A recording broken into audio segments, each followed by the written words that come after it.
Good evening, good morning, good afternoon, wherever it is you are watching from, ladies and gentlemen, and welcome to Sim Racing World TV. Tonight we're back for the Warren & Brown Tools V8 Supercars Pro-Am Series. I've just realised I have my headset on. I can hear myself in the background there off the broadcast. But I'm your host here tonight, Hamish Munro, as always, joined once again by Steve Sinkovic. We're coming into the latter half of qualifying. We do apologise for the delayed start here tonight. A couple of technical difficulties, but we got there in the end. So, Steve, Silverstone, we saw what it was like for the drivers Tuesday night. We've got pretty much the exact same weather, if not worse, here tonight. If we had rain for these cars, it would be bucketing down, I reckon, by the look of that sky. It is. But you know what? You're in the UK. You got a good chance of 60% that it's going to rain anyway. So it's going to be fun, mate. We had a ball on Tuesday night. Same as we've had all season. We've had the timing of the pit stop strategies, the pace of the cars. It was a battle like crazy, and keeping it clean is pretty keen on this track. Well, mate, exactly right. You have to be keeping it ultra consistent, ultra clean. Qualifying has just ended for quite a few drivers, namely at this stage, Andrew Dyson is up in pole position here at the end of qualifying, and young Ty Delaney's currently P2 with Troy Stonestreet P3, although Jacob O'Reilly has just gone P3 himself. So we've got a good showing here tonight. A couple of good numbers as well off the back of the iRacing official Bathurst 12 hour.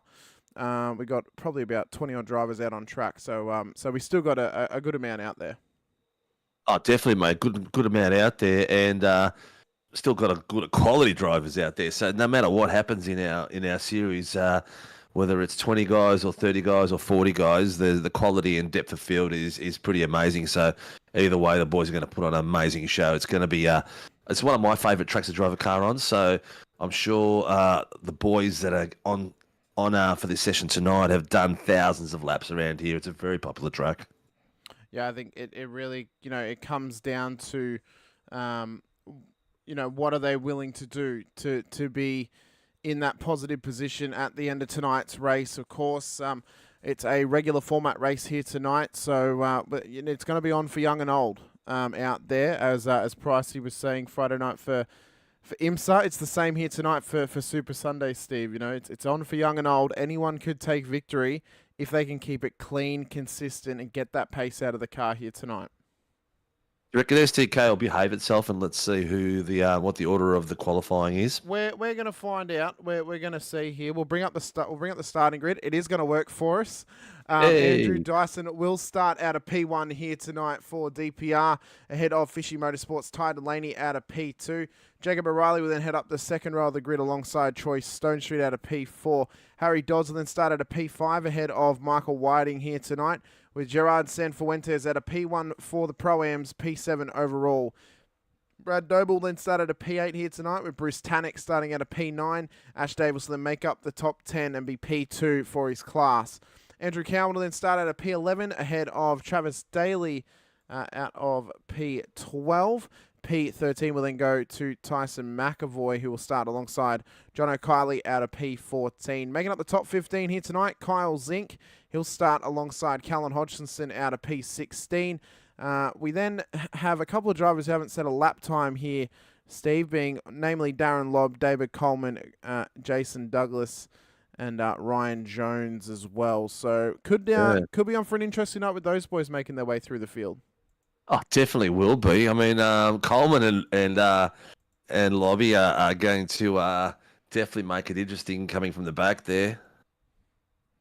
So we'll have to wait and see who is going to get the benefit of it, who's going to get the jump down towards turn one. I mean, we already saw some interesting, Tuesday night's race was kind of a race of halves, as we kind of spoke about.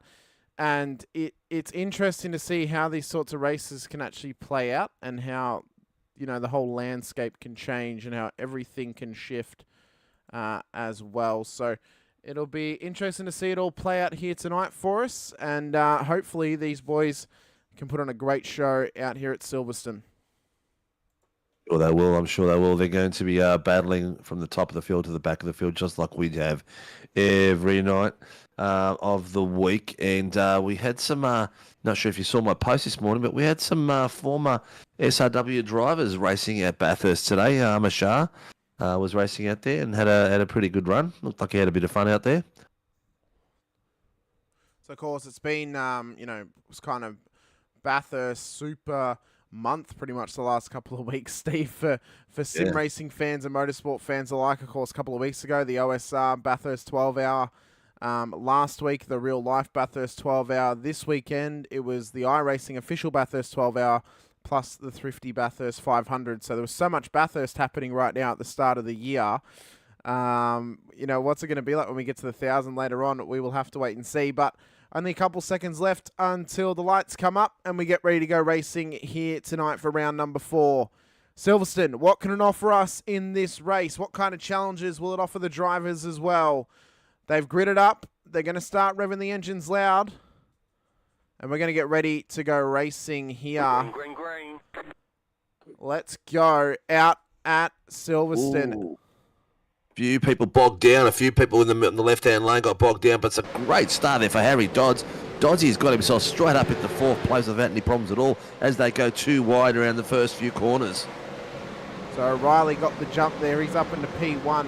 Dyson's bogged his start. That's also now allowed Delaney through. And as you mentioned, Dodsey wants to get on the attack as well. There's been a car off in the background, that being Tyson McAvoy. We'll get the replay going after lap number 1, of course. As he come round, Whiting and Dodds went out wide. There we go. Well, that was a close rear entry there by Dodsey.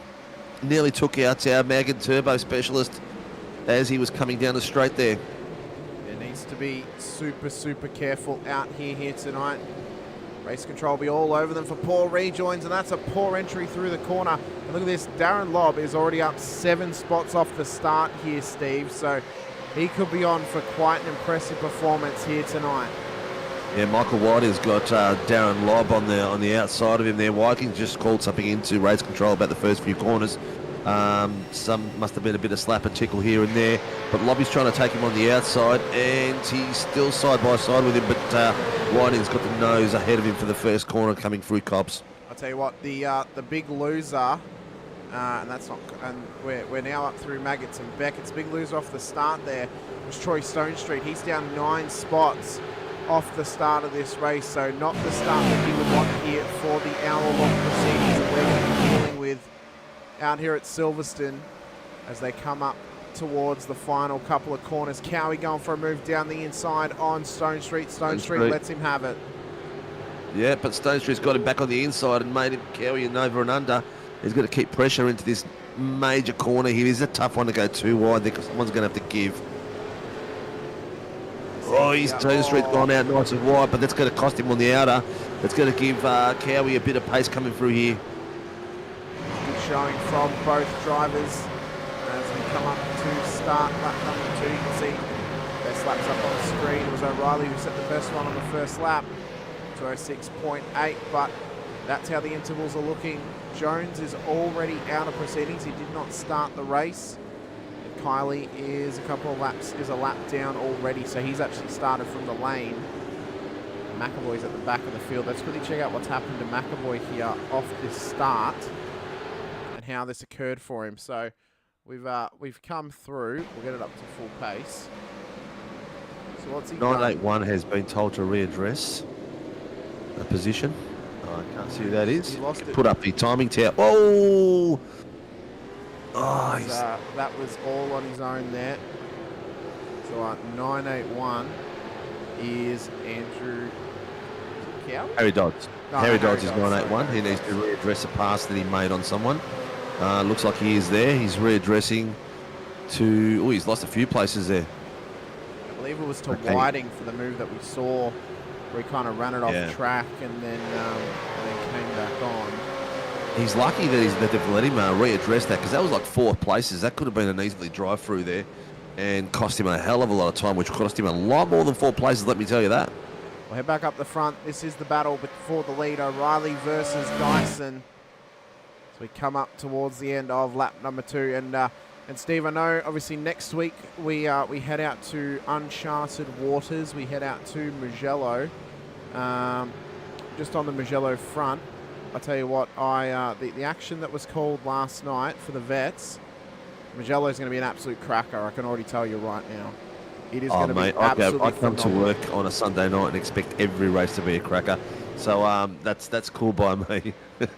I reckon it could be challenge. It could challenge the race of the season for the boys turning on. So we'll have to wait and see. Dyson sets the fastest lap of the race last time by 2:03.364. So he is absolutely on it right now. O'Reilly's time wasn't too far off it, but he is losing some time to Dyson, and they're dragging young Delaney up on the back of them as well.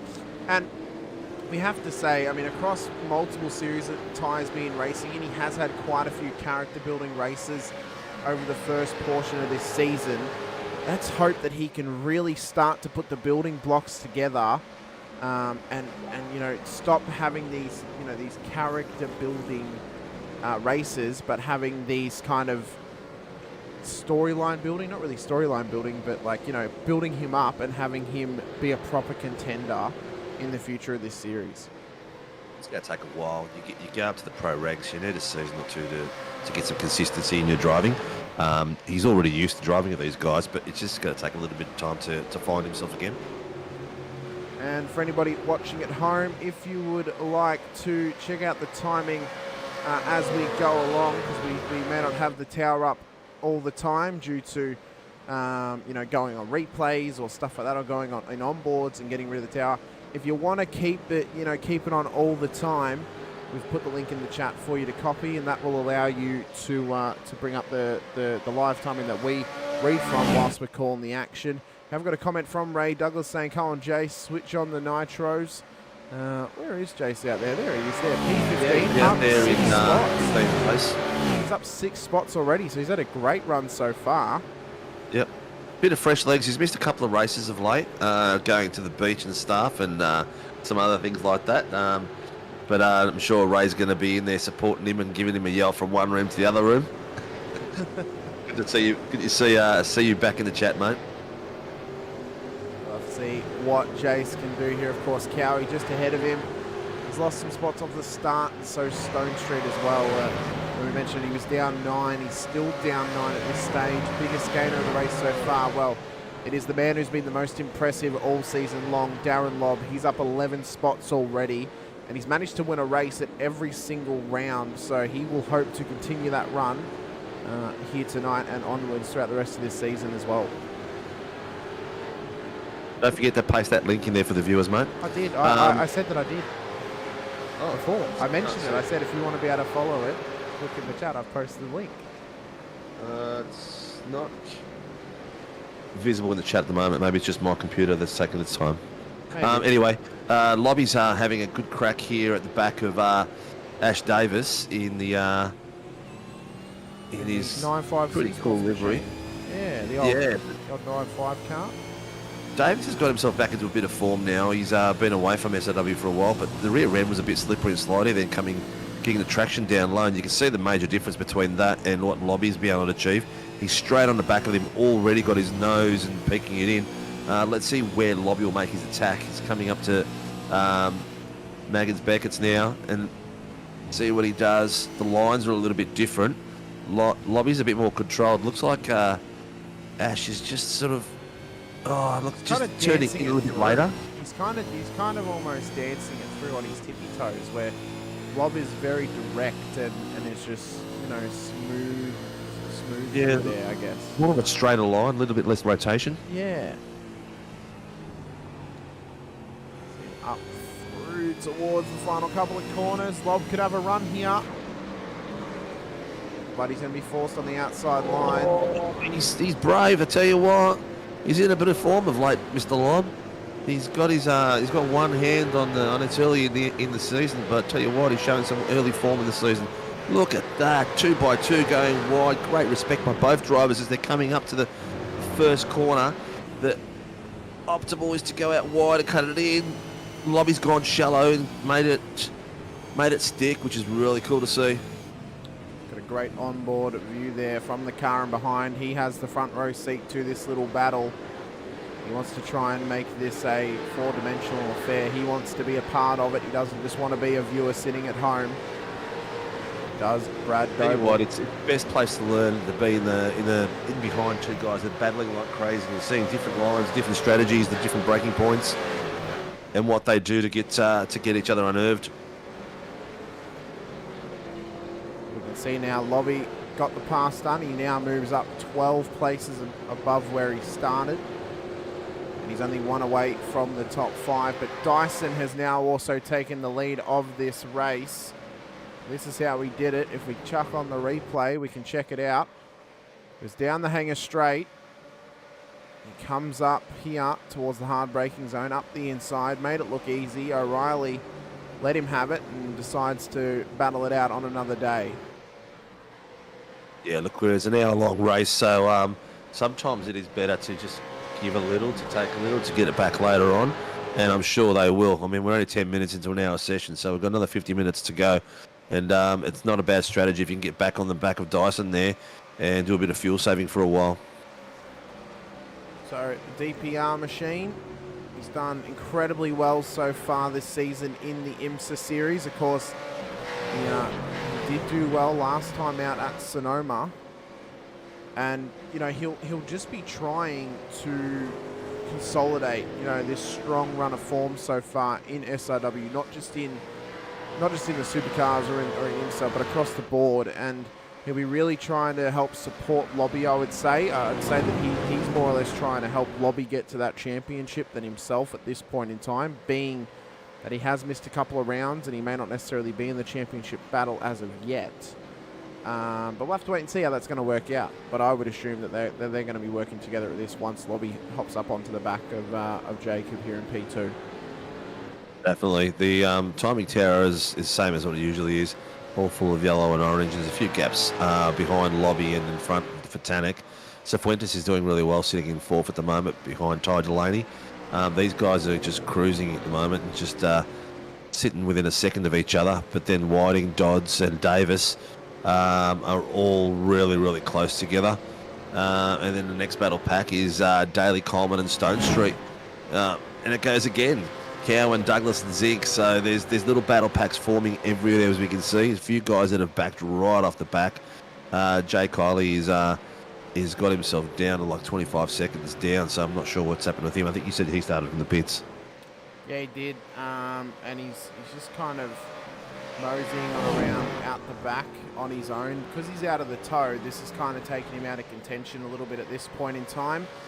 Realistically, what he's going to need is a safety car just to try and get back into this one, just to try and get up on the back of the field and really start to put a challenge in. So, you know, it's going to be a little bit hard for him, but we'll have to wait and see if it can pay off. Obviously, Hodgkinson, he's a bit further down the back as well as McAvoy. We saw the incident that he had, Steve. You can see the war wounds on that car from it. That Harvey Norman entry will not be happy right now, and he'll just be waiting to get to that pit stop and get that fast repair started. You can still just read the logo, so that's always a good thing for the sponsors. Callum's going to slowly try to chase him down and have a bit of a fight there. It's actually one of those tracks where sometimes you expect everyone to sort of, once you break the toe, to gap out. But as you can see, there's packs everywhere out of that last shot that you just saw. There's packs building everywhere. They're just all fighting amongst themselves. You are with Kyle Zink. He's P16 on the road at the moment. P5 in class. He's got Jace Douglas just ahead of him and Cowie. We'll head on board with him here because he's got quite a nice little front row seat to this battle that is just starting to form up ahead of him here between Douglas and Cowie. You've got to really get your rhythm right in this track. You get out of sync and all of a sudden you're just you're missing apexes. You're going in too early, too late. You carry too much pace, and some of these corners is deadly as well. You've really got to have your timing right. Starting from this one here as well. Look, this is a great place for an opportunity to pass. Some people go wide here. Some people cut in tight to the apex.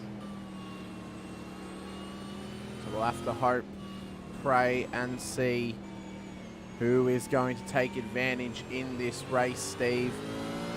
Coleman's managed to get up 8 spots in this race. He's currently up in P11. He's done an absolutely exceptional job here. He's now ahead of Daly. And he leads this little battle pack at the moment with Daly, Stone Street, Cowan, Douglas and Zink in behind. Sorry, I'm laughing because I just read something on the side of Coleman's car, which I'm not going to repeat.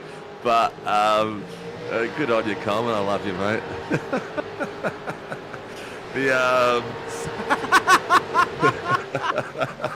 That's phenomenal.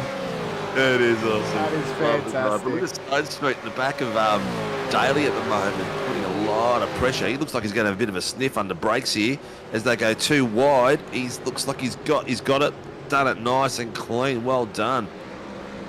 Well done. Some great moving and shaking out there. These boys, you know what? You just every week there's just someone who's stepping up and showing us a bit of class. And it's tonight Stone Street again is showing it. The other one that's back heading towards back on form is Coleman. He fifth finish last week, and he's working his way up the field now in the 11th. So by the end of the race, I expect him to be up there near Tannock and Whiting. So I'm going to give you a little bit of background right now on Stone Street, Steve, just quickly here. This bloke had an absolutely fantastic breakout season in Split 1 of Vets this past season. Now, I've mentioned previously he's the only driver to ever go from Split 3 straight up to Split 1. Last season was his first season in Split 1. This season was his second. This season, against the likes of drivers of like David Kirby, Chad Lewis, Robert Crisdale, Matt Vanderkrant, Damien Cairns, Scotty Campbell, Travis Hunt, etc., this bloke finished in P5 of the top flight of vets in his second season in Split 1, third season overall. He has got some absolutely mega pace about him and some mega consistency. And he is on the verge of a breakthrough season in any league that he races in. So he is definitely, I've said it before, he's someone we're going to have to keep our eyes on as closely as possible because we could be looking at a future champion here in the Pro-Am. Yeah, 100%. There's you see guys who have got a trajectory upwards, and you just sort of you got your eye on them and keep watching them. Travis Daly's just called something in to race control. I'm not sure if there was contact with maybe the back of Zink. I'm not sure, but it looks like. Oh, look at this! It was with Cowie. I don't know. I don't think you can call much of that in, Trav. Yeah. That was 3 to there. It actually looked like the way his car flicked a bit. Looked a little bit like netcode. Yeah, possibly. It's just the way it sort of like jumped more than like just pushed across. What did it say, Pricey? You'll have to watch and see, mate. Well, if we look at Coleman's car, we're on the cameras that are on the correct side of track to be able to read it. That's a good view for you. I'll tell you what, he also had a great season this past season of Vets as well, Steve, is Darren Lobb. P3 in the championship in Vets this past season. He was only beaten out by Ken Latta and Michael Taliancic, who actually ended up finishing on equal points at the end of the season. They both finished in P1 technically, but Taliancic got the title. Stop for a sec. I'm listening to the comms at the moment, and Coleman has just told Stoney he's going to let him past. I'm not sure why. There might have been some contact or something like that. Unless he wants to also try and save and maybe he just... Yeah, maybe he's called it in as a readdressed it to him, but he has told Stoney to pass him. We'll have to find out later on to see what it was. We might have missed something. Quite possibly. I am looking here at my incident thing, and I can't really see anything that may have led to him needing to address the position, but yeah, I don't know, unless he had to for some reason. Well, there's a couple of fights that have really starting to heat up, mate. You've got Whiting leading Dodds and Davis, and then you've got Jace Douglas leading Cowan and Zig. So very, very close. Cowan's down to 2/10 behind Douglas at the moment. So the boys are up and down the field, but showing us a bit of a show. Well, we're currently on board with Darren Lobb, P3 in this race at the moment. He's up 15 positions, but he's got 6 seconds of air in front of him between him and Jacob O'Reilly up in P2. Dyson's actually managed to spread the gap of 2.4 seconds now back to P2 and Jacob O'Reilly. So everyone Tannock's pitted. Has he? Ooh, interesting. Interesting. Where are we at? We're at the 18-minute mark, so it must be for damage. Must be for something. Here's the fight that we're talking about with Whiting and Dodds and Davis and Doble. Davis and Doble have got a little bit off the pace of them, but Whiting and Dodds is like 0.2 at this point around him. They've got about a 3-second gap on the back of the rest of the guys that are opening it up now as we speak. They're going to 1 second, so they've pulled it away at some great pace. Dodds is having a bit of a sniff. I don't think he's having a look. Close enough this time by. Might have the run though. He's due for a good race. He's due for a good race. He hasn't had one for a while. Yeah. And, you know, and if you remember Tuesday night, Steve, we spoke about maximising the run down this straight. The example we used was when Cowie was in a heated battle and he kind of took the real shallow line on the entry to that straight. And that just really caused his car to bog down and not get up to pace quite quick enough to, you know, stay on the back of the competitor ahead of him.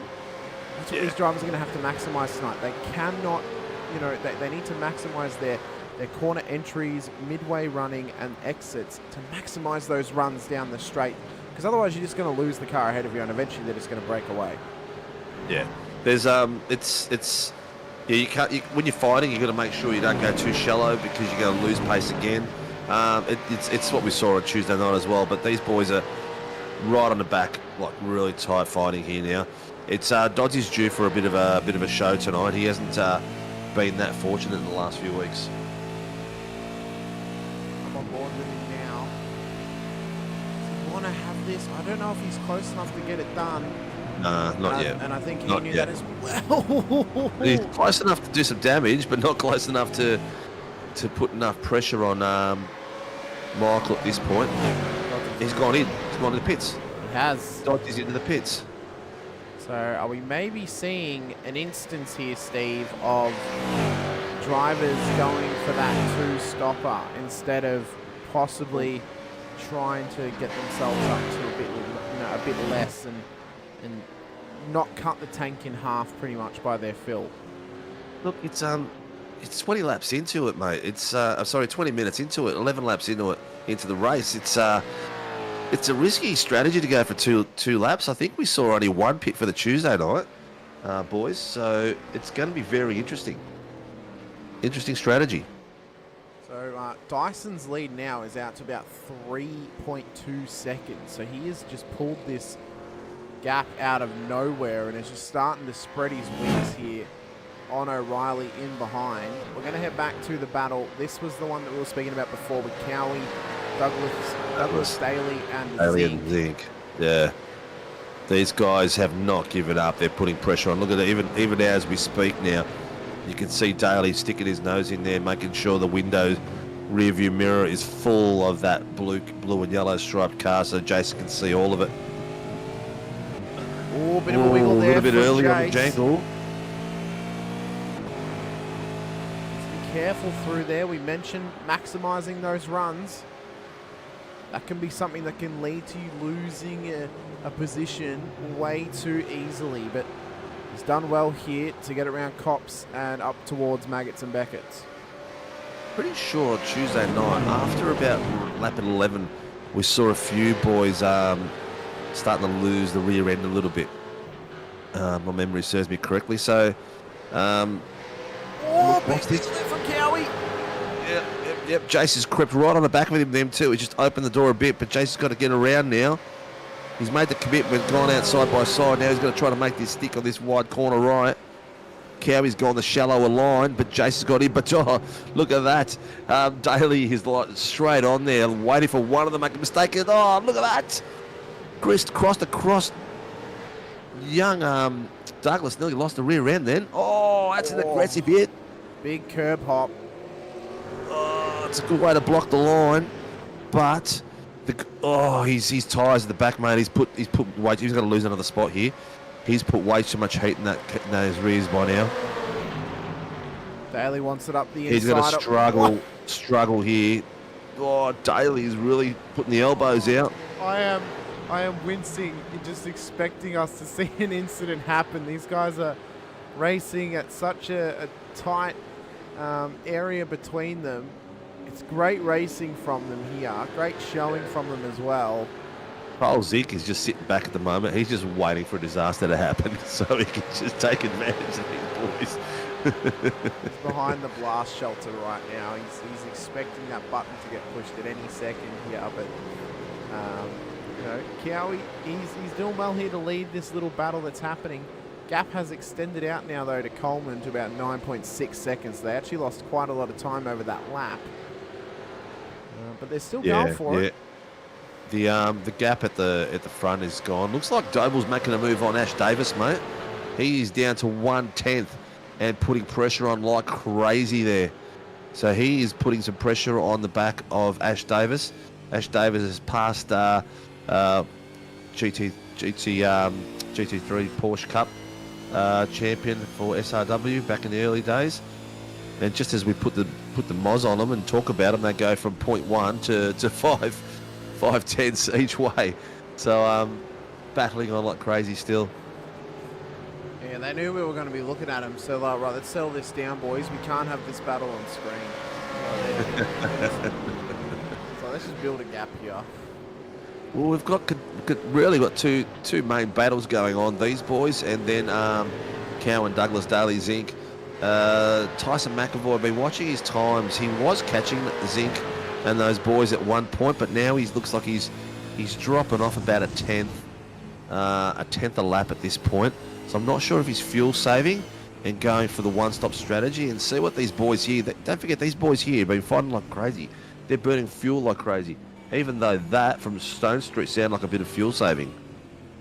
So what this is also doing is it's actually dragging David Coleman, who's in behind them, up towards the back of that battle.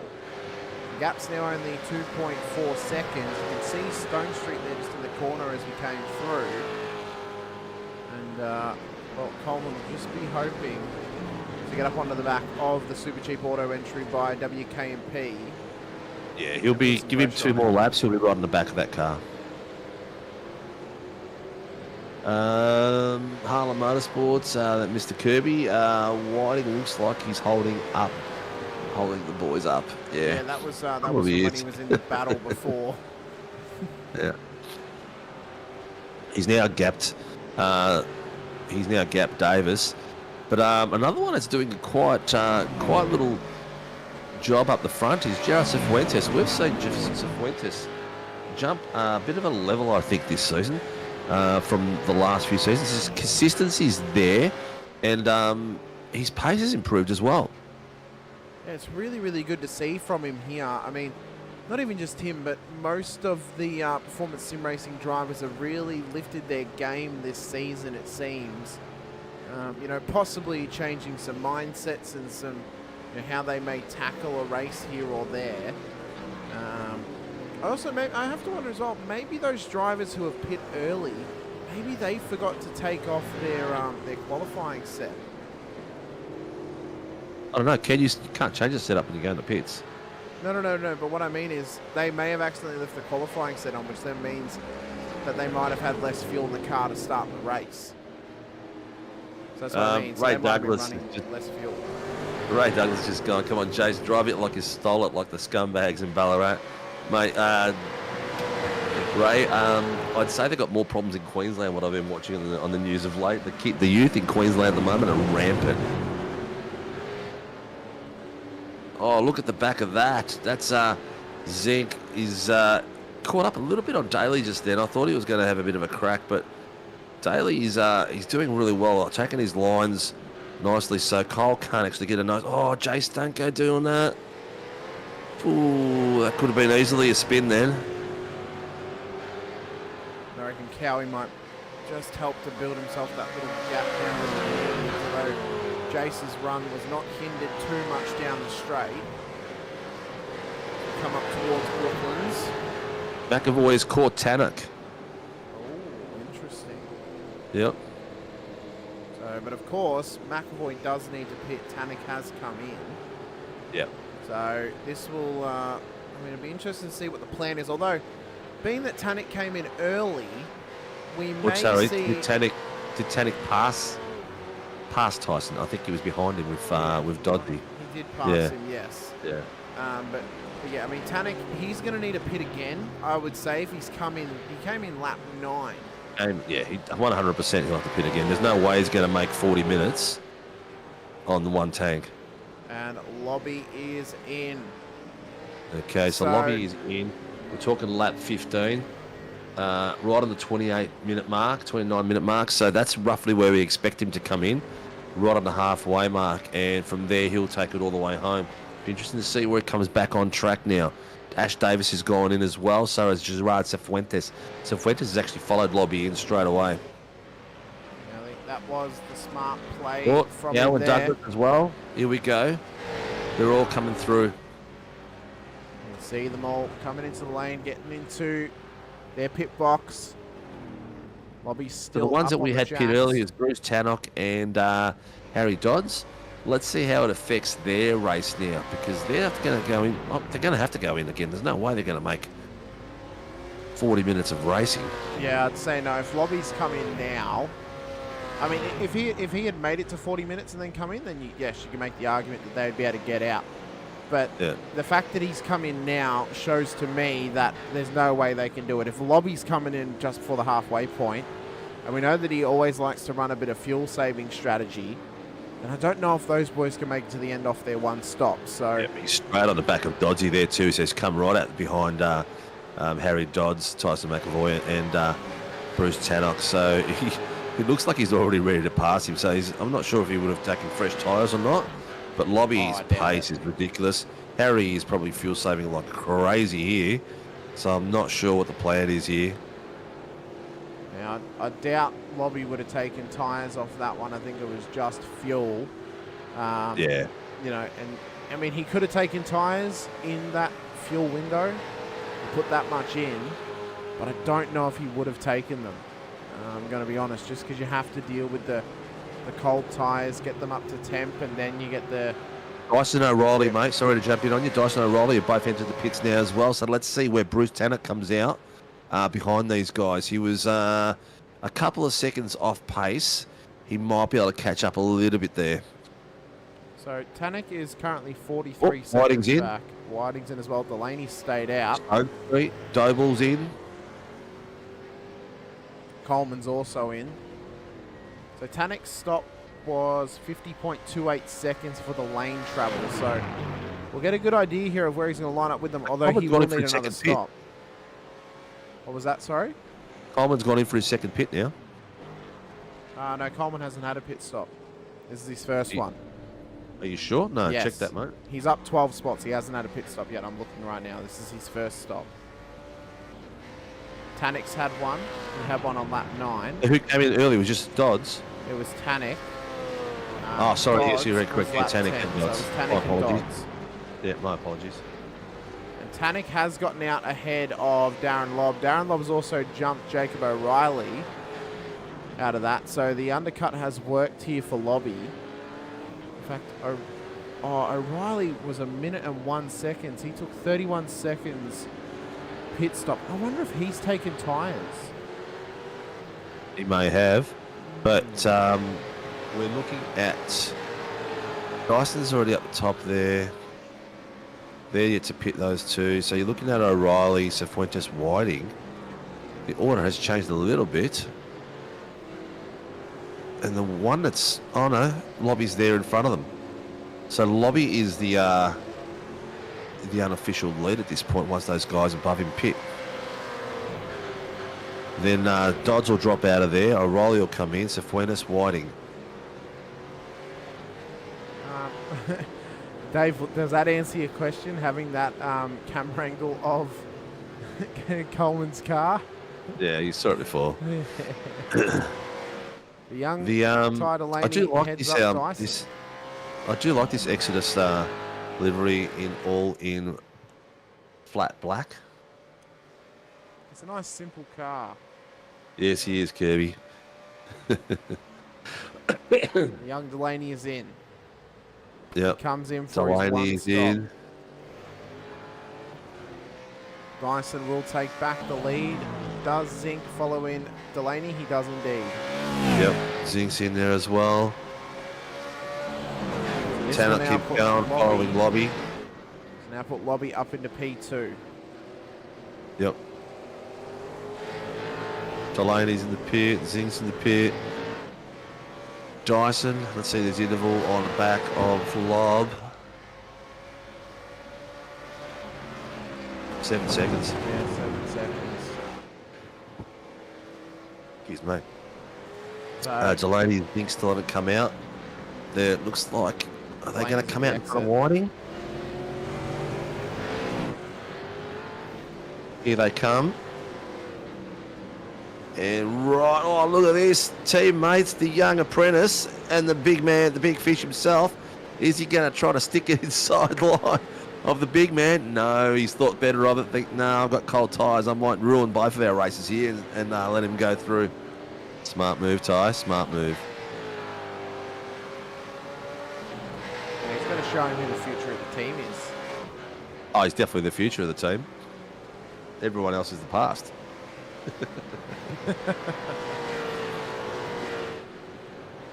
So Delaney pops out behind his teammate Michael Whiting now. A couple of drivers do need another pit stop, those being Bruce Tannick and Harry Dodds.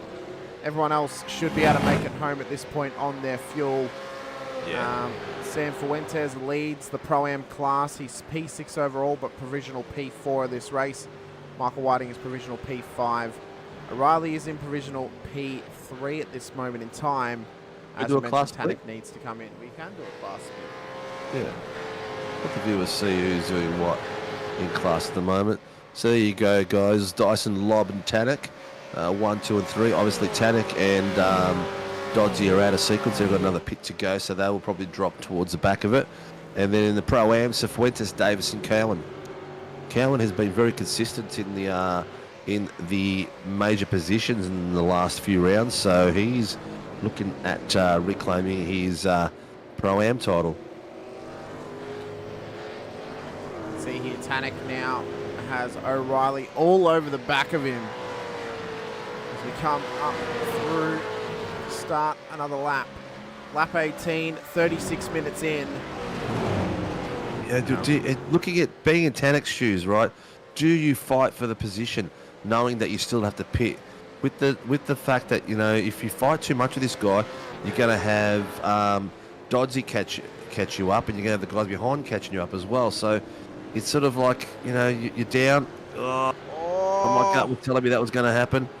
You're down a pit strategy. You just want to keep it clean as long as possible. What that has now done is it has allowed Harry Dodds past him. I just want to see if there was any contact there. I don't think there was, but It looked like just his rear end went a bit loose. His tyres are coming towards the end of his cycle. Well, not really end of their cycle. Bruce can bloody drive these things on the belts themselves. Yeah, he's just tried to go too shallow, too tight across there. Doddsy's got himself now into 4th place with a pit to do. Now they're going to be coming in with a shorter pit, less fuel. Do they take tyres and come out in the freshest car so they can run quali laps? That's the question. Is that the strategy to finish off the rest of the race? Be good to see if it works. It worked for Red Bull most seasons. well, Doddsy and Tannick's last stops were 19 seconds, so I'd say that hasn't allowed them to put enough fuel into the car. They're going to need around about 9 seconds worth of fuel. Not really worth taking tyres for that. So this is now possibly going to push them out of proceedings because I don't see the possibility where they can save enough fuel to get to the end, and they can't. Tannick is in. So we would expect Harry Dodds to come in the next lap. He pitted 1 lap after Tannick did, so their pit stops were relatively the same time. So Doddsy cannot go much longer than what Tannick has. Does the car go up on jacks when it's being fueled? It does. Or just on tyres? No, it goes up on the jacks when it gets filled as well. Yeah, so it's hard to tell whether they've taken tyres or not unless we look at their times. There we go. So Bruce has come out behind Coleman. He's still in the lane at this point. He's in the box still. He's dropped 15 seconds. That's no tyres. So I'd say he's only taken fuel off that one. Yep. And he's come out behind Edric. Oh, out behind Jason Douglas as well. Whoa, he's come out real tight behind Jason Douglas. Whoa, look at this. And already thrown it in on him. Whoa, that's some good driving there from Tannock. He's come out in amongst the flames. He's opened the door and there's just a battle at hand. Like, yep, that spin that he did, that losing, cost him probably about 4 or 5 tenths, even a second or more, which would have made him come out when he went for his pits in front of these guys into clean air. Instead, he's come out into a battle pack, which is going to cost him a lot of time. He's not necessarily going to be out of the fight for a top 10, but I doubt he's going to be able to get back up to the top 5. Oh, he's given a nudge to Cowie there. Needs to calm it down a little bit. Yeah. I'm all for a little bit of rubbing his racing, but you can't just push someone out of your way. 2 by 2 by 2. Oh, look at this. 2 by 2 by 2. I want that space. Give me that space, he says. Whoa, that was close. That could have gone anyway then. Jason's got himself right behind Cowie then too, because Cowie lost a little bit of momentum there with that little squirrel. Tell you what, I don't think Cowie's going to give Tannock anything anymore after those 2 little knocks. He is going to wrestle him for this position now. Oh, yeah. We'll see Douglas in the background. He's putting some pressure on Cowie. He might want it up the look inside. at Jace coming on the inside. He's thinking, I want to have a crack here. Oh, it's a shallow line, man. It's a bit hard. He's got Cole all the way on the back of him now, too, from trying that angle. So this braking point here is a killer one. You can make a mistake here real easy. Jace is so aggressive on the curb there, isn't he? Oh, he loves the curb strike. Yeah, I don't want to see him go that aggressive on that curve there, because it's one where you can spin it really easy. Really easy.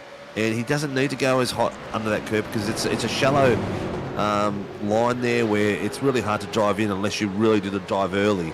So it's not as if he's going to lose place. Cowan's trying to stick to the middle of the track there. He slowed Jason down a bit, and then that's given Kyle Zink a bit of a sniff as well. Oh, he's pushed him wide. He's done well. These guys are bashing panels, Steve, like it's the TCRs all over again. They are bashing so many. They're like panel beaters out there. Yeah, they are. They are. Stone Tree's caught up to Ash Davis at the front, and O'Reilly is starting to put pressure on Lobby as well. We could be in for an intensifying battle here for P2. Dyson has now broken away 10.1 seconds. Is the gap back to Lobby? Is this Lobby having a fuel save to get home? Or can they make it? I'd say they can. I'd say that'd be... Yeah, that'd be fine. That'd be fine. I mean, 10.2 seconds. It's going to be pretty insurmountable for him to catch Dyson. They're lapping about the same pace. Plus, Lob's now about to get into a battle with O'Reilly. Without Dyson making a mistake or without us getting a safety car as Dodds does come in. That's how you take that corner. Dodds is in. Did you see how clean Lobby and O'Reilly took that? That was so smooth. Up to turn 1. Lap 21 now. 42.1 or 42 minutes into the race pretty much. Connor Nick saying no fuel save for Jake and Lob on the fuel save dock. Yeah, I wouldn't think so because it was only a one stop the other day. I'm just trying to think of why the gap might be pushing out, but I think Dyson's he's not in a battle and he's in the clean air. He can just push on and just start to spread the gap a little bit. Yeah, he's just in a rhythm of his own at the moment, and he's just slowly extending it. These guys are battling a little bit. It's not a massive battle, but you know, you still got that one eye looking in the mirror. You know, Mr. Whiting catching up to Cifuentes. That's been a slow catch up, and he's done it really well. And he's brought Ty Delaney with him too. So Ty's just sat on the back of him once they did that pit strategy, and sitting. I've been watching that times. They've been sitting around the 4/10s, 5/10s the whole time, but slowly catching Cifuentes. So Cifuentes is going to feel the pressure soon. Davis and Stone Street. There's a great little battle going on here. Stone Street has just slowly been reeling Davis in over the last couple of laps, and now gap out to under 0.3 of a second. So we could see some big action coming our way from both the Racecraft 9.5 Sim Sports entry and the Superchip Auto entry by WKMP Sim Sports. So see here just the lines that are being run through the corner. Stone Street putting all sorts of pressure over Davis right now. Lobby has Whiting now is down to Whiting is down to 0.001 here. He's side by side here on the side of Cifuentes. He looks like he's going to make the move and make the move stick, but has he given enough space to Ty to do the same thing? Oh, Ty's going to lick the stamp Ty's and having a send look. it. He's having a look. Oh, he's nearly touched him. Oh, it might have been a little bit of contact there, but he's done well. And Ty's got, oh, look, that's a bit of a drift there from Cifuentes coming through that corner. Ty's got a lot more traction coming out of there, and he's going to put a lot of pressure on coming to this main corner. Oh, and the brakes too wide. Great bit of driving by both drivers. Tell you what, that young lad at 14, he's driving like a man that's been on this track for a long, long time, mate. He's showing a lot of class and a lot of quality driving. We think maybe him being so young, and you know, obviously they use the terminology young and dumb. I'm not calling Ty that at all. You think maybe going for moves like that, maybe off the back of those sorts of opinions? I mean, being young and fearless and not. Yeah. No, it's not his nature. It's not his nature. He's very calculate. He's very calculate. Can't get the word out. Calculated. He's he's very calculated. He doesn't take risks where he doesn't see it from what I've seen him drive for the last few years, and he's got an amazingly smart head on his shoulders. He definitely ahead of these years for the way he attacks and processes what's going on. He knows that there's another time to fight. He doesn't need to do it. There's another lap to come. He might be at a better chance there. So he's a smart kid. But look at Doddsy here, all over the back of who was it? Coleman. And he's side by side now. Is Coleman going to let him through? Nope. You got to work a bit harder than that, Doddsy. Needs to get this run on the straight to absolute perfection. He should be able to get it done up the inside if Coleman gives him the room. There's a little bit of a knock. Bit of a knock, or was that just a bit of a step out? Oh, what's going on there? Oh, what happened? That's I think that knock that Doddsy gave him, that kind of just unsettled the car. There was a knock.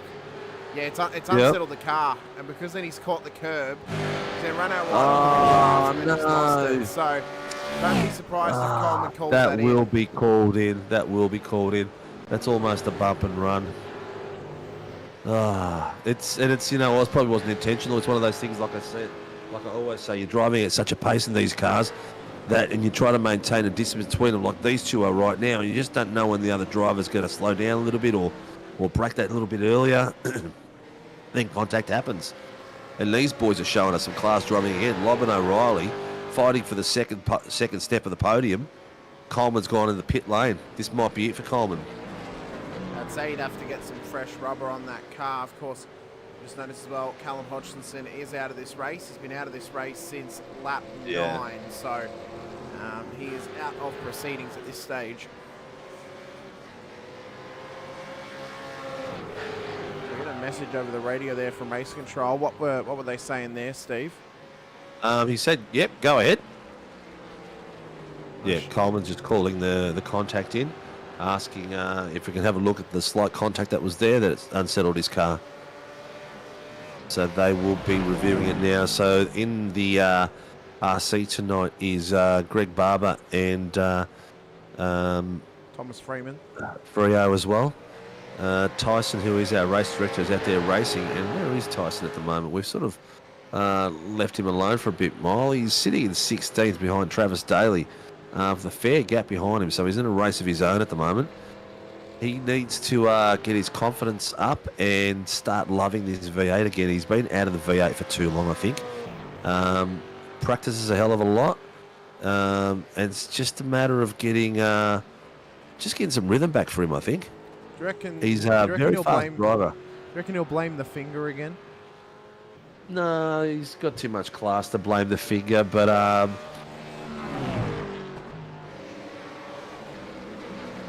See this now. Oh, Stone Street, big lock-up. He's in an intense battle here with Davis still. Ooh. So that tap onto the back of Coleman is going to be no further action because the tap was done. He was still on track for a while, and then he's lost it after that on his own accord.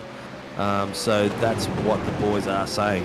I'm not sure how happy Coleman will be about that call.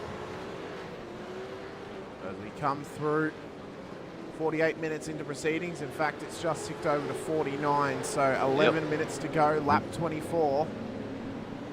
Here we go. The timing tower all of a sudden went orange and yellow. All these little battles are just starting to come into fruition now. They're all just starting to pile up on each other, and everyone's starting to put some pressure on Doble and Dodds on the back of Davis now, so he's now under pressure from those boys, and I think we may now start to see Stone Street. If he can keep this nice and clean and tidy, he can start running away from Davis once he starts getting under pressure from Doble and Dodds in behind. Yeah, the everyone is settled in with little packs. Zink on Douglas still fighting across there. Cowan and his gapped Jason. Excuse me. That little battle that Douglas and Zink are having has given Cowan the opportunity to gap them a little bit. But they've also fallen off the back of Tannock, and Tannock is like 12 seconds off the back of Doddsy, who is now putting pressure on the back of Doble like crazy. You see the pressure being applied. Maybe the second pit strategy has worked for Doddsy here because he's up into 10th again now, and he seems to be a little bit fresher than these boys in front of him. The only reason I would claim it hasn't is he's still 5 spots down from where he started, although he wants to make it only 4 as he comes up the inside of Doble. Doble does not have possibly the tyres to manage to keep it there with Doddsy. Yeah, he's still 4 spots off from where he started the race, so it hasn't put him out of contention totally like it has for Tannock. Douglas is in though for another stop, so this he's nearly out of fuel. Interesting. He was spluttering then, he was nearly out of fuel. He's just made it into the pits then. His pit stop time was 27 seconds. It was the same as Darren Lobb, although we know that Lobby can save fuel. But this is going to be quite interesting now of how maybe this these could boys play at the out. front aren't going to have to pit again. I don't know. I don't know if they would. If they were able to make it halfway through the race on one tank, I doubt they would need to, but it's incredibly hard to call at this stage.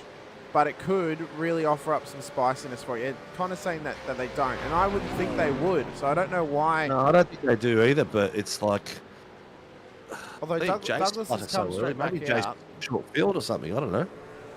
Douglas has driven straight back out. He had a drive-through maybe.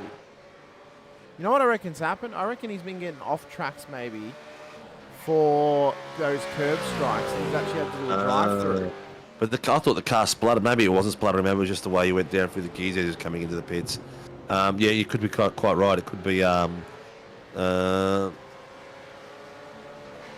Hodgson dropped during the packet lost. That's what we missed there. I'm just trying to see if I can see anything in the chatter there. Yeah, it was an iRacing black flag. for car 88. Yeah, it's for his incident points. Yep. Yeah, Nixon's saying that Jake's got 4 litres more, so he should be fine. Yeah. Yeah, iRacing is confirmed it's for incident points, so it must have been all that curb hopping he was doing, which, yeah, he's got burnout fuel. Okay, so O'Reilly's still on the back of Lobb. These guys have settled into a fight. They're just going to be sitting there till the next 7 minutes go through, as we've just ticked over 53 minutes. And then we've still got Stone Street, Davis, Dodds and Doble. Dodds is putting pressure on. He's like 2 seconds behind Davis now, so he's looking at getting another spot back. He's got Doble a lap or so ago, and now he's working his way on Davis. And all over the back of him as Davis just wiggles out of that corner and probably loses a little bit of momentum which gives Harry the opportunity to just stick his nose in a bit, but not enough to make it count. Yeah, he just breaks out of the toe. Doesn't want to have to be running up the rear end of Davis there. Quite a smart move from Dodsey. He's done incredibly well here tonight, Steve, and you cannot deny big wiggle from him there from the big red car. Got to be careful. Got to be careful. You can't overdrive it at this point on track after you've taken all that effort to go in for an early pit, double pit, and then get yourself all the way through. Car 034 has got 22 out of 25 incidents, that being Jacob O'Reilly, so he's going to have to be careful here. Car 99 is on 16 out of 25, so Jacob needs to be careful, because if he gets a tap, that's a 4 times, that's going to give him a drive through. Yep. He needs to be careful of off tracks now as well. So coming up to 5 minutes left in this race, Steve, who do you think's going to possibly have this one out of these two? I think Dyson's too far up the road for them to really put the pressure on, to really... Look, mate, he's 14 seconds away. He's taken it out tonight and made it his own. At some point we need to show him as well, because we haven't shown him all night. But in those chicane you just saw coming through, the handling of the two cars of O'Reilly and Lobb came through that chicane so smooth and clean, whereas O'Reilly's rear end is dancing a fair bit. So his tyres at the back are going to be that little bit hotter, and that will give Lobby the extra bit of grip that he needs to pull away when he needs to, and put some pressure down when he needs to, and gap when he needs to. So he'll be able to defend a lot easier than what O'Reilly's going to be able to do. We come on through now. Officially 5 minutes to go. Delaney's on the back of Whiting, mate. He's down to 1/10. As he said, big fish, hey boss, I'm coming through.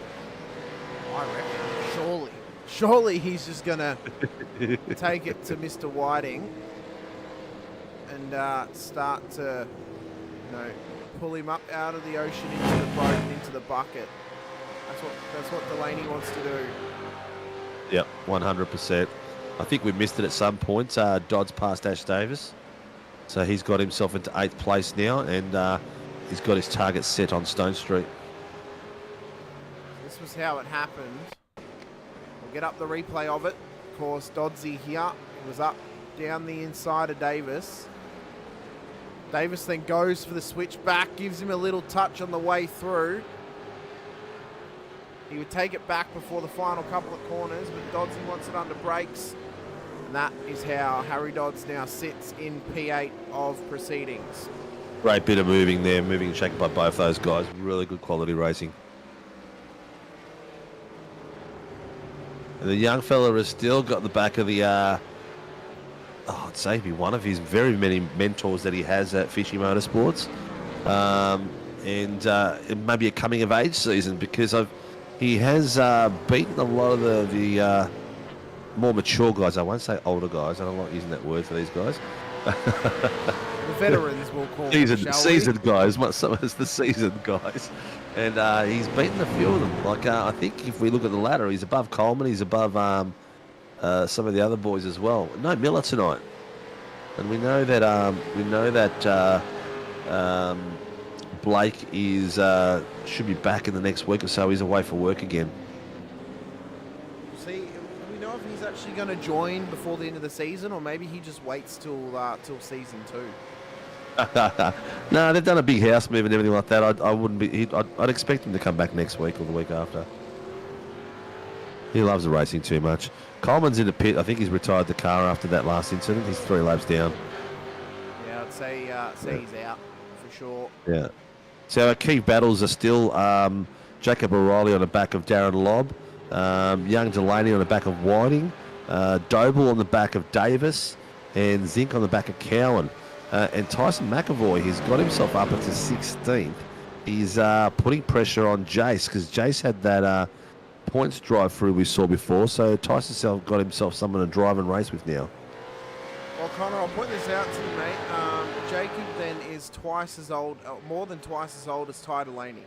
So I think in Ty's eyes, Jacob would be old. Compared to him, he's twice as old as him.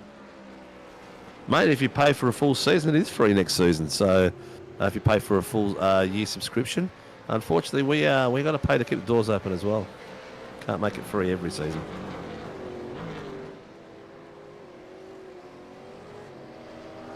We've got as well Kyle on the back of Cowan at this stage in time. I know you mentioned McAvoy on the back of Douglas as well. There's a couple of little battles happening out there. Davis on the back of Dodsey too. So solid race by Cowan tonight. Yeah, that's been solid from him. P3 Yeah, very solid race. Can you do a class split for us, mate? So we don't have to sit there and try to strain our eyes. So we've got Cifuentes, Davis, Cowan. Cowan again on the podium, which is really good to see. Dyson, Lobb and O'Reilly, as we already know. Cifuentes he's really showing the quality.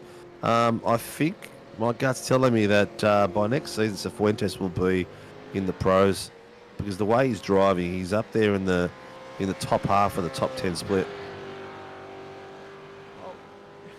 Connor, how are you going to race in both the Pro-Am and Scops? You'd be missing every 2 rounds of the Pro-Am.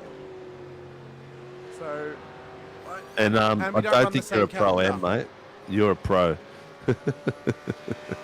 No, but what I mean is on the Pro-Am race on the Sunday, like he would have to race in the Sunday, and there's no way he could race on the Tuesday. So he would miss, every 2 weeks to race Scops. I don't know how that would work out for him very well. What do you mean? Scops is on what night? It's on the Sunday. Oh, Sunday. Oh, well. So this will be the final lap of the race. Dyson coming up towards the final couple of corners. It has been a dominant performance here for him tonight, Steve. We haven't had Barney out waving the white flag, but we are past the 1 hour mark. Checkered flag flies. He comes around the final couple of corners after an exceptional display for Exodus Racing by DPR. Big drift around the final corner. That was spectacular. That's that right there is a highlight to have, Steve. You got to put that in the intro. What a run from Dyson though. P1 here tonight. Lobby's going to come round in P2. So it'll be a DPR 1-2 finish here tonight. Oh, has he lost it? O'Reilly tried to put it on too. I reckon Connor told him about the drift and he told him to do it. Delaney's pipped the old fish. He has too. We have to go back and have a look at the pass there, mate, after these boys pass the line, because that's... oh, he's squirreled away. Or did the big fish let him go through? He may have let him go through. And then we've got Gerard Cifuentes, who takes out the Pro-Ams tonight, followed by... who were the other ones? It's Zink and Cowan. No, Ash Davis and Zink. Zink's actually managed to pip pass Cowan in the last few quarters. He has. We'll have to have a look at both those passes once the boys have all passed their line. But again, mate, another classic SRW race. Battles afoot everywhere. The boys are doing some awesome driving, and really good to see it out there. It makes it worth our while coming out on a Sunday night and sitting back and enjoying this, mate. We've got the box seat. We do. So this was the move by Zink on Cowie. Oh, and it's happened to Cowie again. He's gone for the shallow line. It's just ruined the run. Yeah, he's lost his rear end too. Look at those tyres. He's battling that rear end. And this was young Delaney on Whiting. Yeah, he just heard him say he just heard him say that his tyres died on him. Oh, Mike let him through. Yeah, he did. Yeah, Mike's let him through. You know why Mike's let him through? Because Ty's in the battle for points at the moment, whereas Mike's missed a few more races than Tyres. Great fighting. Those battle packs that we saw tonight were fantastic, mate. A lot of fun to watch. Good on the guys. You know what? Massive weekend of racing, real world and iRacing, and then to finish it off with an epic fight tonight at. Oh, my brain's gone blank. Where are we? We're at Silverstone. We're at Silverstone. Yeah, that's just what a way to finish the weekend, and now we can all sit back and just relax. It takes me a while. I don't know about you, Connor. I mean, you, Hamish, after watching and commentating a race like this, it takes my brain a while to sort of kick back and relax. I can't just keep going.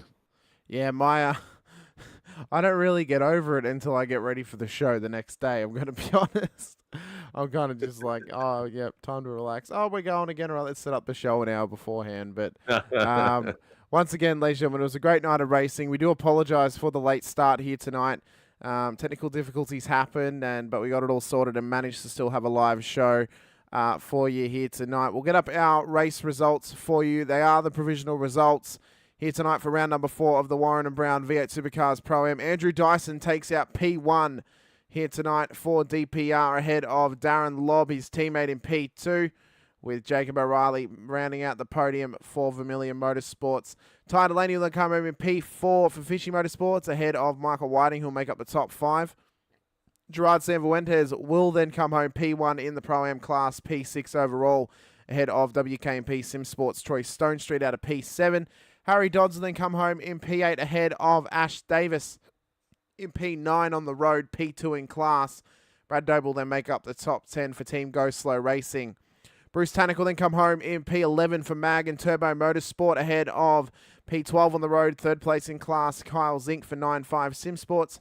He just pipped Andrew Cowan for Performance Sim Racing right at the dying embers of the race to P12 and to the final podium position for their class. Cowie comes home P13 ahead of his former teammate and midline sim racing driver Travis Daly out of P14. Tyson McAvoy will then make up the top 15 here tonight ahead of Jason Douglas, John O'Kiley, David Coleman and Callan Hodgkinson out of proceedings. Callan was out 20 laps down. Coleman was out 6 laps down here tonight. And I suppose the question on everybody's lips here, Steve, I've got 2 questions for you, actually. Yep. Because I forgot to ask it. So the first one is, where is Coleman's hip flask? And the other one is, next question, what happened in the F3s? I've been waiting to ask you about that all week. What do you mean, what happened in the F3s? When you hit the back of Caleb Bellac.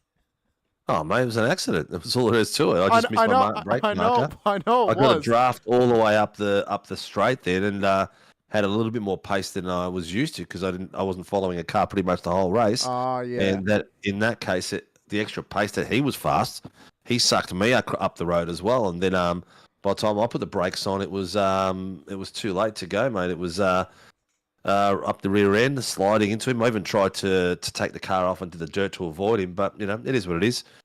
It's the first time I've hit a driver that's not my teammate. But it is what it is, mate.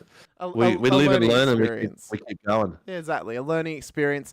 Now you know that when you've got some draft happening from the car ahead of you, maybe just brake that little bit earlier, just in case you're not able to get the car stopped fast enough. So a learning experience for sure, and it was it gave me and Cowie a good old laugh when that happened, I will say. But yeah, and Coleman appreciated my question that I asked you about the hip flask as well. Coleman, I'm looking after it, mate. All right, it's all in my hands now. So that's all I'm going to say. So these boys here, unfortunately, Jace didn't make it back to the pit, so he's going to have a real good start next week. He ran out of fuel on the way back at the toe. But another epic race. And who we got in the room? We've got Gerard Cifuentes. We can drag him in. He's the first of our Pro-Ams. So it doesn't look like the 9-5 boys are coming in. But let's have a chat to Gerard and get the proceedings going, mate. Yeah, mate. Bring him in. I'll get him up on screen. Gerard Cifuentes, how are you, buddy? Hey, boys. How you going? Good, mate. You know how much I love pronouncing your name. I know. You love it. I you do a good job with that. What's obviously it's a Latino background sort of name, but yeah. Do you have a specific area that your name is actually from? Well, my old man's Chilean, so. Oh, okay. Very interesting. Yeah. Mum's English, so yeah. Oh well. Nice combination, mate. Yeah, it is. Yeah. No, that's good. That's awesome, mate. You guys do a good job on the pronunciation, but we try, mate. We try. I try my best to try and pronounce people's names properly, I must say. I'm a wog, so I've got a bit of advantage there, mate. It's I might sound like a two-bob most of the time, but I am a wog full and through. I actually flew here, wasn't born here, so that's how much of a wog I am, mate. I've just got to tell you, your progression, you're driving at the moment. It's heading new strides. What's going on? I just got more comfortable, I think, in the car. Like, I'm not making silly mistakes anymore. I sort of pretty solid during the whole. I'm better in the race than a qualier now, where I sort of struggled. I could always put in a fast lap here and there, but in the race I would Consistency. struggle to. Yeah, but this year I've been pretty good doing consistency wise. Yeah. Yeah, you sort of also been a bit more patient on your passing. Yeah, well, some of the guys around me at the moment are obviously quicker than I am, so yeah, I pick and choose the battles, I suppose. Your so I battles, don't about try to and- say, yeah. That's Yeah. a smart thing, and then get out of the way and find your way through. Well, the last 100%. few rounds, you've like gapped the guys behind you by about 3 or 4 positions. Yeah. So you've been doing real well, mate. So the setups you're using, is it a setup that Tyson provided you, or?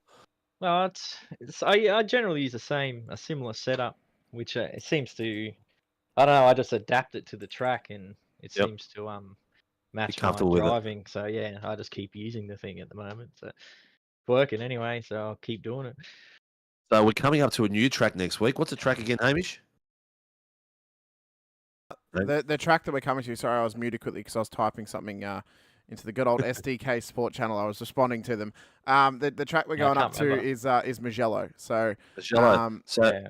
how I don't have comfortable are that you going one, to feel so there? yeah. See, that's the track I don't have, so I'm gonna have to purchase it during the week and find some time to actually learn it. Hopefully, it's not too bad, and yeah, I'll get up to speed pretty quick. well, It could be your drop round. Maybe. I can tell you after calling a Supercars race there last night, we're going to be on for an absolutely wild race come okay. next week. So it's really really good for battles and for on track action, but also for strategy to come into play too. So Yeah, nice. I think if the drivers are willing to have a good old crack, we're going to be on for one hell of a race. Well, even tonight, I didn't think we'll be that tight, sort of with fuel at the end there. I thought we would have been fine to get home, but at the end there, it was getting a bit tight. Starting to worry a bit, were you, mate? A little bit. Oh, excellent, Cowie mate. did tell us, but we we're shocking. Yeah, well, Cowie had a really great race too until the last lap. I think he just overcooked his tyres in the end, Yeah, and didn't have enough in the rear end to battle Kyle away. So that was unfortunate for him. But again, another consistent run from him. The PSR boys are doing well.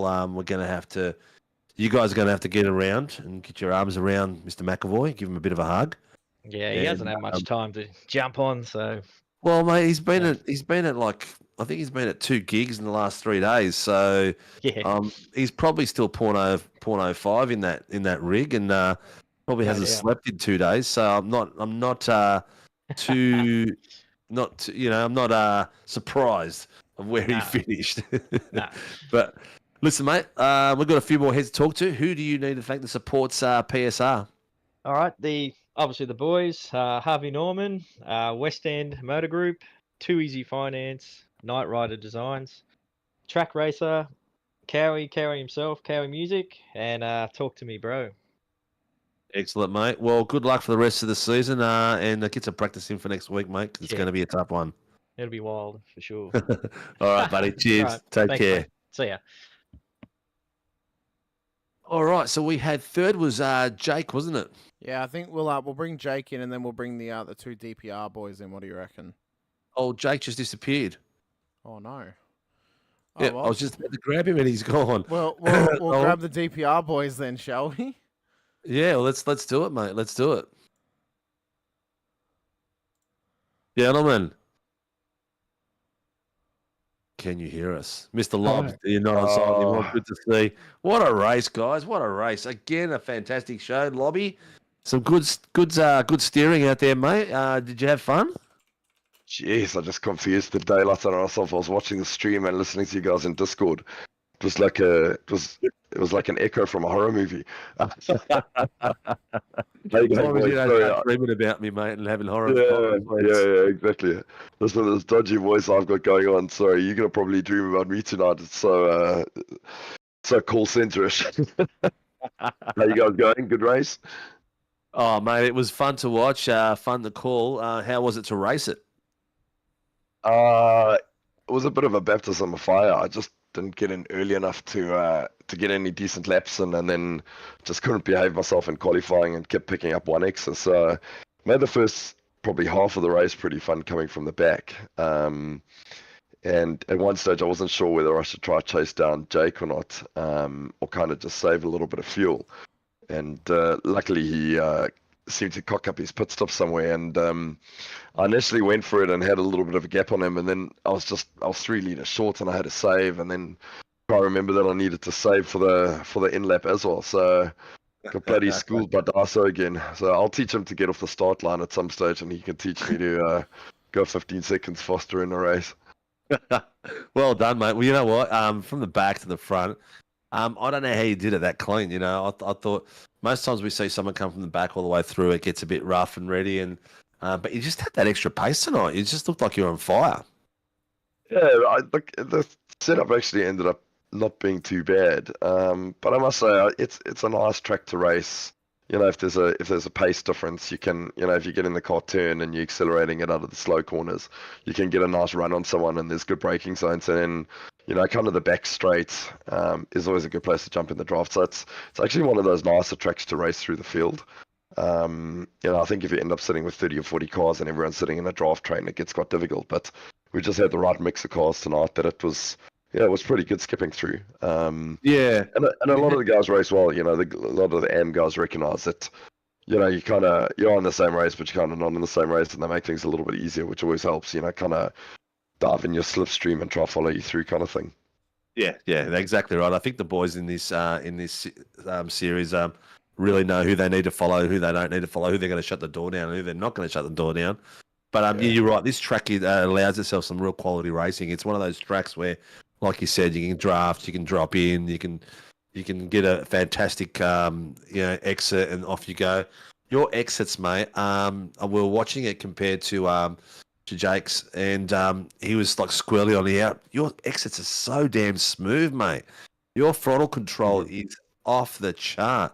Very rarely that we see your rear end wiggle as you're coming through some of these corners, mate. It's just habit, or just how long have you been driving these things for? Yeah, far too long. too long to even admit on an online stream how long. No, I've been on iRacing for ages, but I've been, you know, predominantly drive the supercars. But I think a lot of it was also in the set that we ran tonight. I could see Jake was pushing really hard to catch me, but I noticed in that very first into the race towards the end, sorry, I'm losing my voice big time. I started to notice his lap time started to drop off compared to what Darso and I were doing. So I think he's obviously got pretty good turn in his set, but it just bakes up the tires. So you know to drive them nice and easy, you know, kind of out pits and that sort of thing, and just kind of hang them on as the race goes on. You know, I'll just set out, take the camber out when it gets nice and hot, and the car's not the quickest over a single lap, but it's pretty good over a stint. Yeah, you've done well, mate, and you can see it in the driving, the way how smooth you were on exits and that, and comparing it to people that you were passing and chasing. You can see where the experience levels are. Well, mate, a legendary effort. Andrew's sitting there nice and quiet. How was that for you, mate?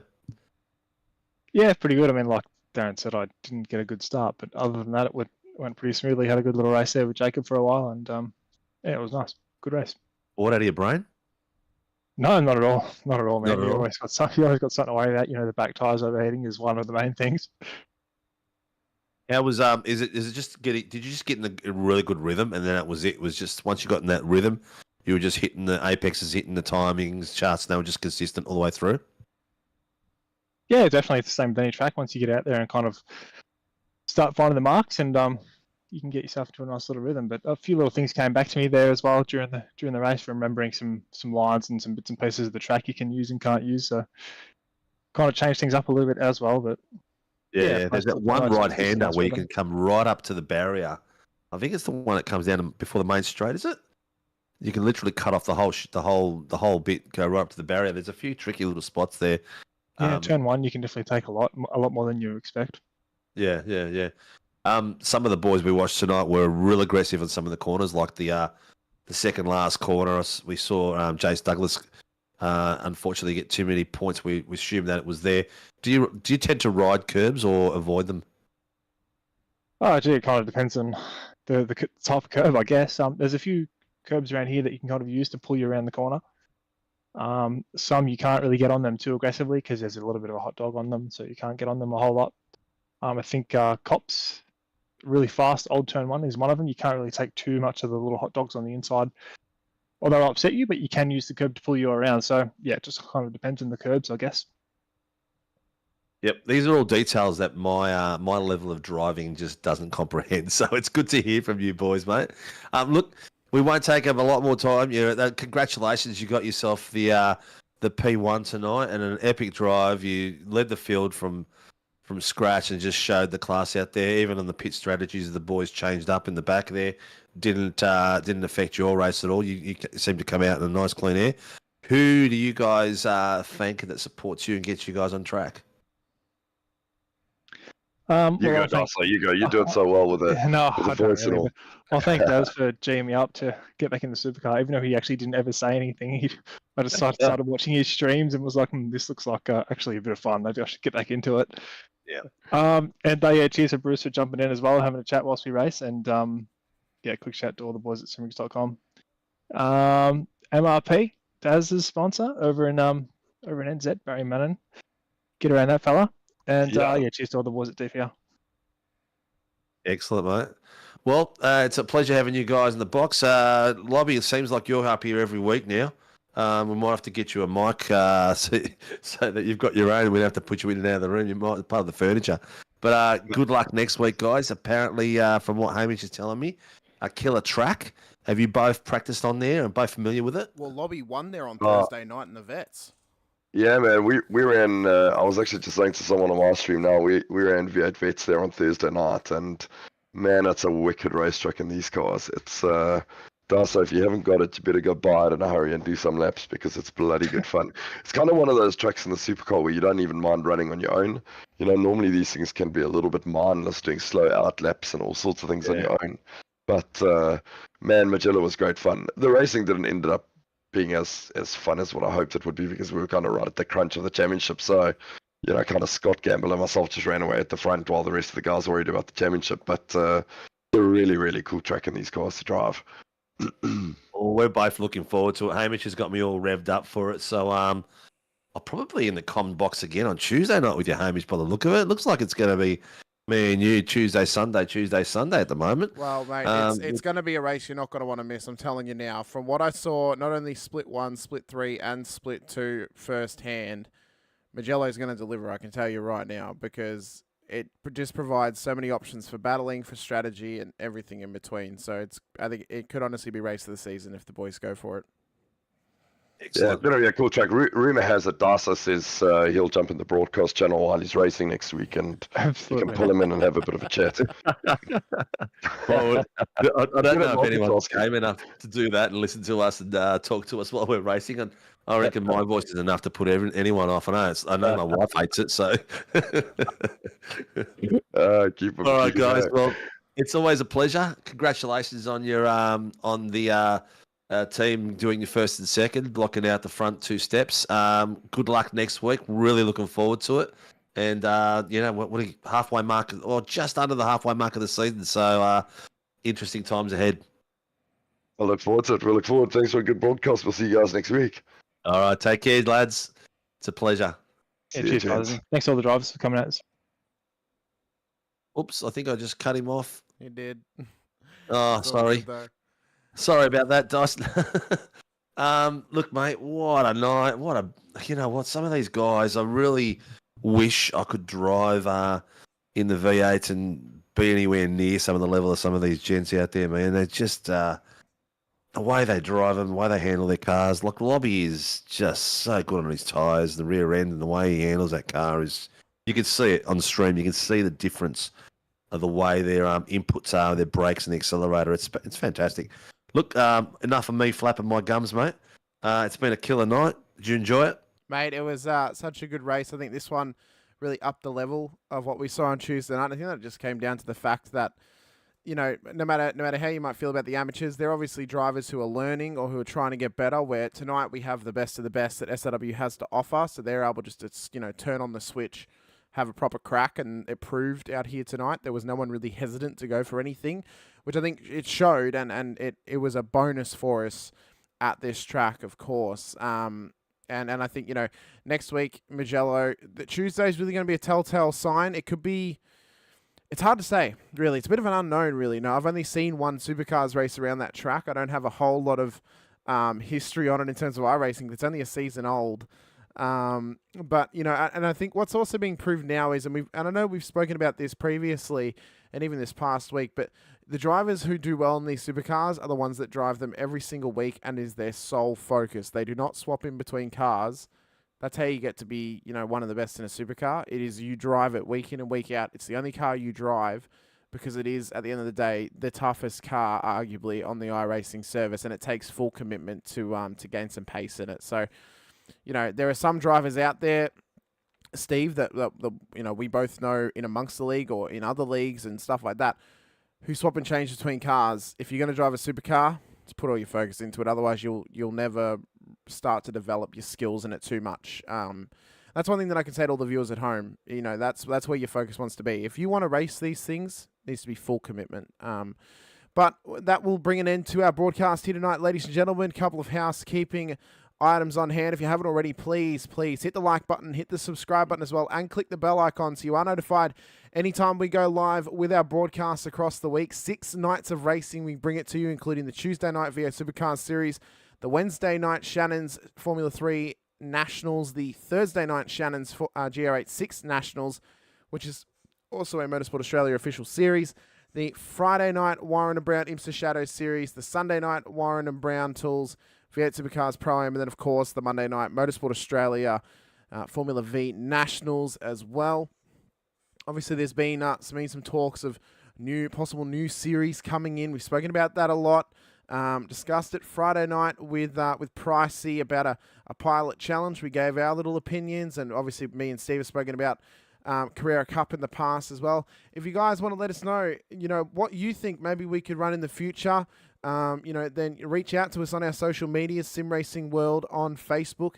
Let us know what you want to see, and we'll see if we can, you know, make it happen within reason, obviously, Steve, of course. Well, it's all unfortunately it's also budget driven as well. Yeah, so we need to get some more sponsors on. And while we're talking about sponsors, a shout out to Shannon's, to Grim Industries, Racecast, Warren Brown Tools, Promo Department, DSL Railway Service, NeuroPower, Shunts, Sceneries. All these people come out and support us and help us put on this show that we do. This is not a money grab or anything like that by any short way of means, let me tell you. They keep the doors open and we love them for it. Also, don't forget, there's a special little show that we do that's come back this week, and it's the SRW review show. Get on there and have a bit of a look at it. We covered some of what we did at Summer Nats on there, and an interview with Alex that works at Summer Nats, and we speak about our racing, the iRacing that we do in SRW, but we also speak about real world V8 Supercars, F2, F1, F3, and anything else that's on our dials at the moment. So, yeah, look, from me, that's about it. It was a pleasure being on comms with you again tonight on a Sunday night, and thank you to the drivers and the viewers that came out and watched. Like and subscribe, drive hard, and stay safe.